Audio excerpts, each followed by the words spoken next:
So in the collective, I think one of the other things that contribute to this is, can you really value diversity? Like diversity of perspective. You mentioned ADHD and all this. Can you actually, because that's where I think real wisdom comes, is if you can have all of these perspectives and you can value them. But then the other thing is that I think we've lost, and I'll speak for myself. It took me 50 years to realize my body is not only there to carry my head around. I was completely in my mind. A lot of discernment also sits in your intuition. But we've been taught that's fluffy gut feelings. But actually, I think if you can learn also to, like, what am I experiencing in my body now that I need to make this decision, not only in my mind, but that is something that we've unlearned. And I think it's critical that we almost befriend and learn to listen to our intuition again. Which, by the way, is one of the things that's advisable if you're in a luminal space, is to be more in your body and to be more grounded, because then you tolerate it better. Well, I think that grounding is a practical example. So working with a customer, and they're building out some AI proof points, and the view that what does success look like? And it's always a struggle on projects. What is the definition of done? And to this customer's mind, well, the fact that it could produce something repeatably, job done. That's lekker. I'm going, no, I think we're missing each other, because to that sort of companion idea, how can this technology pick up something that you might have missed? Something that's a little bit to the left that actually is where the biggest opportunity is. And you kind of mentioned earlier the difference between sort of like that effective, the curse of being efficient. When clients come back to you, and think about your day-to-day, when you land up engaging with someone in business or a store owner, it's when they said, but try this, look a little bit to the left. Here's an idea. You'll do business with that person more often, instead of saying, here's an outcome. We should look at building our technologies in the same way. We should be prepared to be scared at what these technologies throw out, that they come up with something that is, I didn't think about that. Oh, but yeah, I could use that. That's where I think this technology is really rock and roll, and we can get a lot from it. But we've got to give ourselves the time to build out the tech, so that it's not the proof of, this, we can sign this off, move it into production, isn't, it completes 100% of the task in a very predictable manner. I'm saying for some agents and for some builds, that is the case. But if you're building some technology that's going to make you different from your competitor, you've got to be prepared to push it into such a way that it throws things out there that you didn't think about before. Then the real training comes in. How do you get your workforce to deal with this new insight and this new intelligence that's coming through? I think that is the challenge for all of us as practitioners here. I think a lot of people, Stephen, might be asking, I'm prepared to do that. I'm prepared to, I've got a dynamic team. I can put this tech in and we'll be able to dance with whatever scenarios pops out. But what's the underlying layers that needs to be in place? Great question. For that? So, just flip the switch slightly to when I was actually building out, and I was quite fortunate I was involved in an internal AI project. And inside the technologies, but it's layman's terms, you've got guardrails. So what do you want this agent to do or not do? And even if it's not an agent, it's just some kind of logical process. What guardrails do you want to put in? And whilst you're going through the testing phase, expect hallucinations. If you're not getting hallucinations, you're not pushing your development hard enough.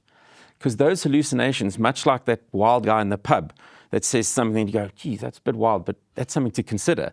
That's what hallucinations are on an AI project. They're like, okay, I wasn't expecting to see that.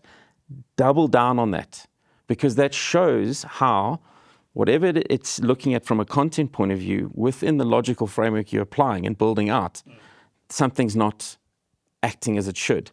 That hallucination sort of informs, okay, what do I need to refine? What guardrails do I need to build? And to that earlier point, when I'm getting close to delivering and signing off on what I've built, how human does it seem?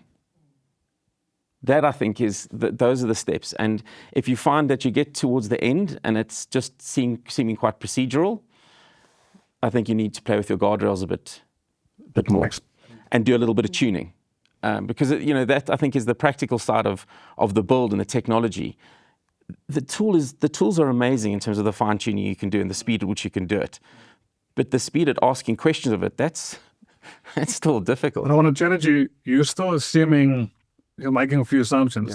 Yeah. You showed your hands there. I don't know what you were mentioning there. Yeah, they were. the content that where this AI is getting.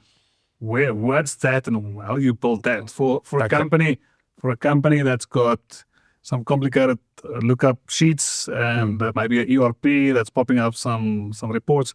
How do we get that in place? Okay, good question. So I think that's the sort of encyclopedia, news magazine, playground type analogy.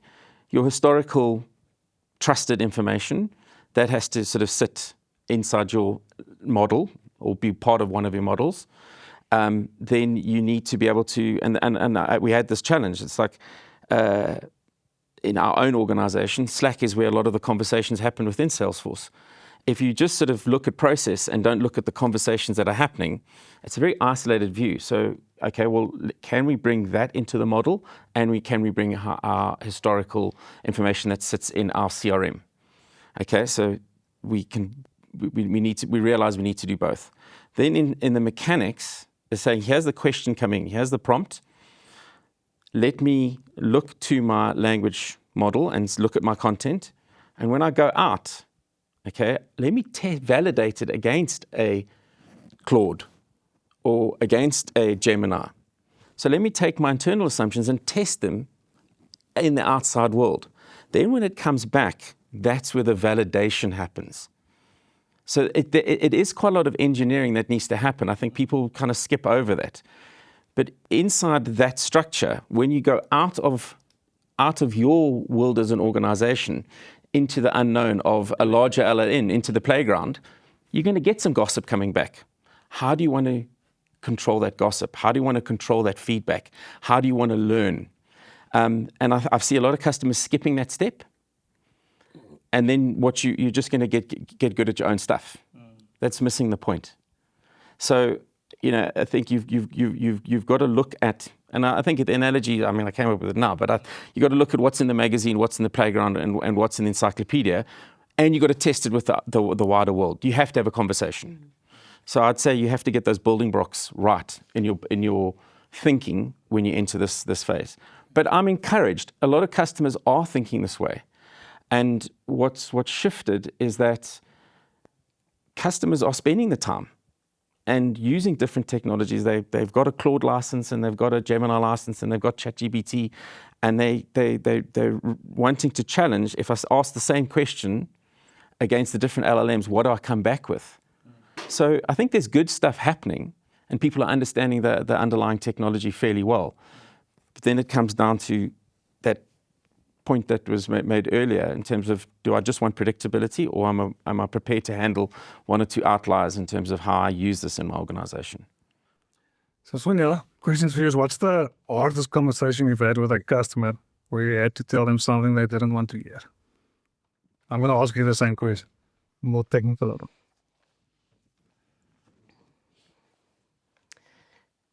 So I think it was one of the things that I do in the practical things I do is something called narrative inquiry. Because if you really want to understand a culture, for example, in an organization, or how people are making sense of AI, capture the stories, like the water cooler stories. And we did a process like that. I won't name the client, but it's a name that has already been mentioned here. And it came into that organization just after, so the leader had handpicked people from all over the world, and he created his own leadership team. And all of the stories that came out of that organization was around how poor the leadership was. And when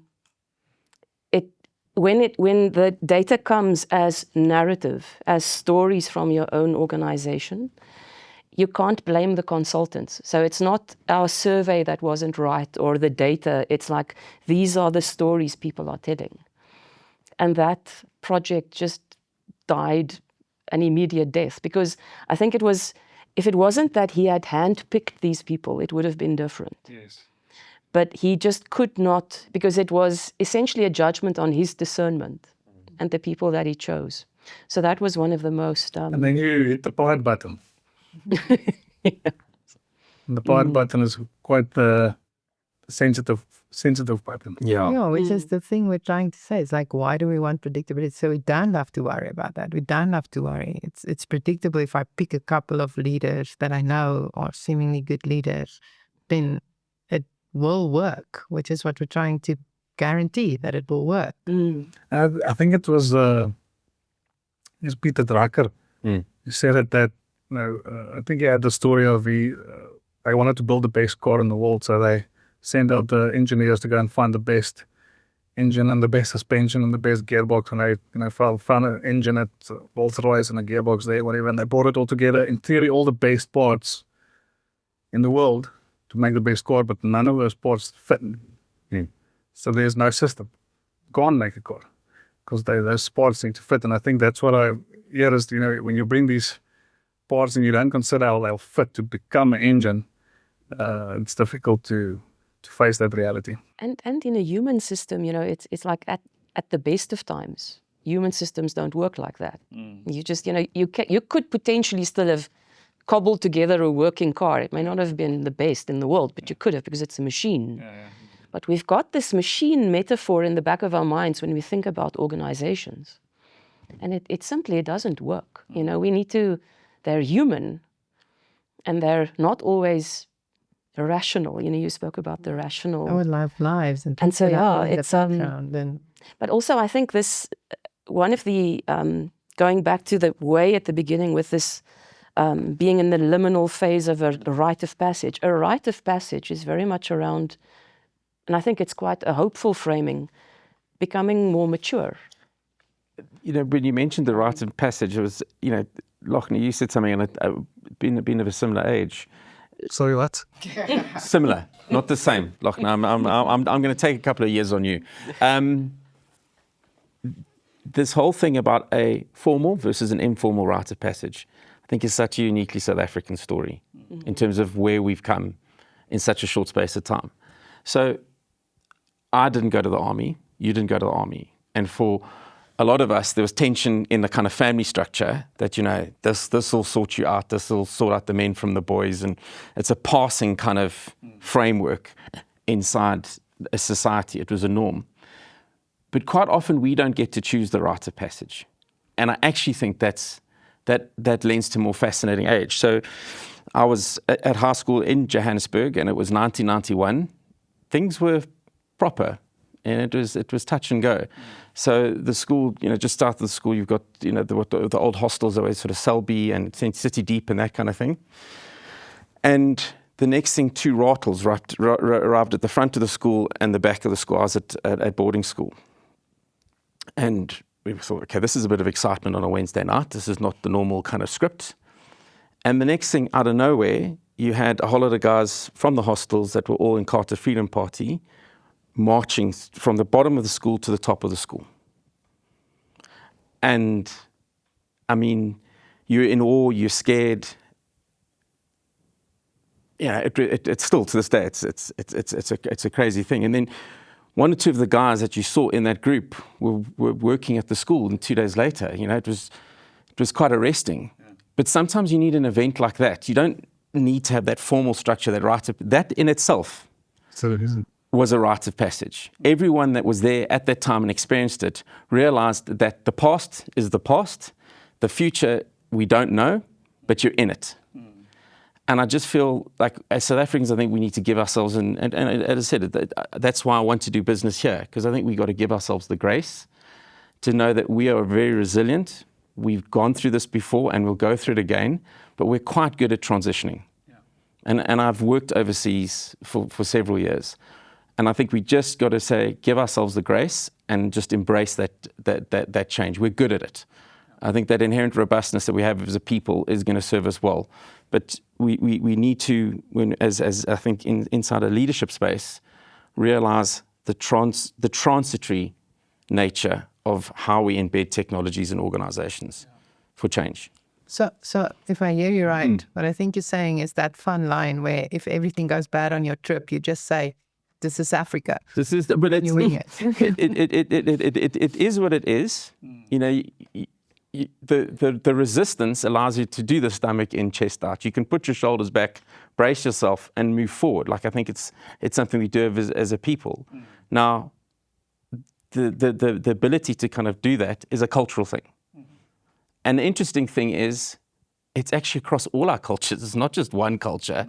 It's across all our cultures. And when it happens, take the time. And I love what you said. Take the time to pause. I don't think a lot of our execs have been given the time to pause. You know, we were just arguing around the school on a Wednesday night. We were already in a kind of relaxed state. So it was a very fortunate thing about that story. But it just happened. Just allow it to happen. And take on all the sensations. Don't try and mask this is happening. It's happening. And then go. I think we're very good at it. It's a difficult conversation you had recently with a customer. I think the most difficult bit is you know, it's technology, it's building blocks. And halfway through a project, customer says, "Oh, but I really like that feature and functionality." And I was like, "No." And they said, "No, but the board has said." And I was like, "No." And it was a great point. It was a Ukrainian and a South African, so two people that not really great at backing down. So it was, but then we just found the meeting of minds to say it was an education program. Unless we take one cohort through the entire process, we can't build out solutions for alumni. You don't have alumni. And just breaking it down to say it's a bit like that US Army, US Navy and Lighthouse kind of scenario. I agree that there's a point that we need to address that part of the business. We're just not at that point. It had to get a bit hairy, but you know, I had to be the lighthouse there. So no, we've got to get the foundations right. We've got to deliver this phase of the project. Are you saying that because of all of the possibilities that's opening up, it's difficult for companies to really pick what they want to do, and that we can do this, we can do Shiny object syndrome. It's slightly shiny objects, but in the education environment, and that's the joy of the work I do. I'm exposed to different industries all the time. Alumni is where the revenue's at. So suddenly, halfway through the project, execs wake up to the fact, well, I'm spending all this money on a system, and right now the revenue is just the fees. In order to keep this institution going, I've got to tap into the alumni. And so let me show, and that's where the shiny bell comes in. Let me show some shiny bell at the end of this project to say, I'm recognizing that we can do something about that. But that would shift the focus. And I just wasn't going to allow that. But it was taking the time to say, you're just 4 years away from what you want to do. Get this cohort through, get them to graduate, and then we can start. So we're not putting a silver lining so it doesn't look like you've spent a lot of money. We acknowledge the mess. We acknowledge that the whole reason you're implementing this system is to guide your undergraduates to an outcome. And if that's a positive outcome, you have a happy alum. So stay focused on that. And there's great stuff in this technology around handling the admissions. And I mean, it really is great tech, the solution that Salesforce has. And I think it deals with diversity. It's how can we sort of take you as a student, not just the outcome of the degree, and navigate you through. And we were really focused on the admissions process in terms of, like, it was great for me as a project, because it was for arts and communications and media, that faculty. And the speed at which kids were just putting their portfolios on YouTube and stuff like that. But we focused on saying, is this the right course for you? Setting up questionnaires, setting up processes around that. Now, if we do that well, you're going to have guys who are going to say, what an awesome experience it was going to this institution. And what was really nice about this project is the customer, it was a state-run project. They wanted to be able to say, okay, fine, if we've got someone that wants to shoot a film in our country, how many associate directors are we going to have in 5 years' time? How many directors are we going to have in 7 years' time? So it was all part of a whole ecosystem. And I could see where my counterpart was coming from. He wants to show the middle part. And I said, well, Let's just get the first part right. Maybe to land the plane, Karin, I've got a question for you. So when someone is in this liminal space, personally or professionally, what happens in the body? What does prolonged uncertainty do to the nervous system? What a fun question. Yes. Well, I think that's where a lot of people are. Yeah. I think they're burnt out, tired, gutful. I think, to your point earlier, we spoke about why people want the predictability. I think there's a good case for saying lots of things is dear mekaar in our lives, and we want to have some certainty, and we might all be slightly traumatized or whatever. But I think there's also a different aspect to that, and that's the part where that's just how our brains work. It doesn't really only depend on the environment. Our brains and our nervous system scans the environment the whole time, trying to find a way to keep us safe, right? Which is a really good thing. It keeps us alive, right? In the forest. Yes, in the forest, especially if we're going to venture into a forest. So what I think we need to consider maybe is the idea of giving the brain and the body what it needs without letting the forest define that. Okay. So for example, we know that some sense of predictability, some embodiment, those things can give us that feedback, I almost want to say. So if I prioritize exercising, being in my body, practicing mindfulness, doing regular breathing, making sure that there's some predictability in my daily routine and my schedule, I give my brain a lot of the feedback that I need to tolerate the difficult things that's going to happen if I enter the forest, right? I actually see this picture the whole time of like, you're going out of the zoo into this forest, not with a GPS, because that would be too predictable, right? But also not completely blindsided. So you have this guide that's going to be on the lookout, show you the things in your sideline. But part of going there is go with food, go with your shoes on, go with prep the night before, sleep well, so that you are able to tolerate the difficulties that the forest will give you. And I think we neglect that. I think we have to control the forest to have predictability. Because our brains do need predictability. Otherwise, we are in fight and flight the whole time. But if you can do some prep on the other side, take good care of your relationships, take good care of your mental health, sleep well, then it's easier to navigate the forest with your guide. Yeah. Yes. Absolutely. Companion. Like that. Guys, anything that we didn't discuss that you think I wish we mentioned that or asked that question, anything else? Just top of mind, it's as we've been chatting, this companion, I think the importance of finding good curators out there. I was listening to another podcast, and there was a guy that sort of really got into this idea of content. I think for, again, my generation, I don't want to put anyone in the same bucket as I have before, but we've gone from kind of listening to the radio and just being there with play, record, pause, and making a mixtape was like a big thing for us. And then we sacrificed the mixtape because we now had iTunes or Spotify or whatever. And then the algorithm kicked in. And the algorithm is a bit of an analogy to where we are, because it does become an echo chamber. It does seem to repeat. It just looks at attributes and saying it's similar to, similar to, similar to. So there's an AI element to it. But now, sometimes it's just nice to listen to a DJ. Sometimes it's nice to sort of let yourself relax and let someone navigate you through a space. So I still tune into radio stations abroad, or sometimes listen to the radio here, where someone's got my vibe, but he will come up with an outlier once in a while. A tune that I wasn't thinking, some obscure track that was found in a vault in Ghana a couple of years ago, and someone spun it out. I think it's very important for our commercial and mental health to take a step out of predictability and let someone be your guide for a little while and curate a certain space or interest or set of interests for you. I think it's a very welcome antidote in terms of the speed at which we have to operate these days. Love that. Guys, thank you very much. I think we need to wrap this up.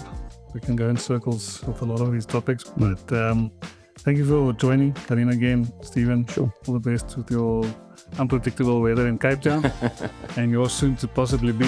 Thank you, Sonja.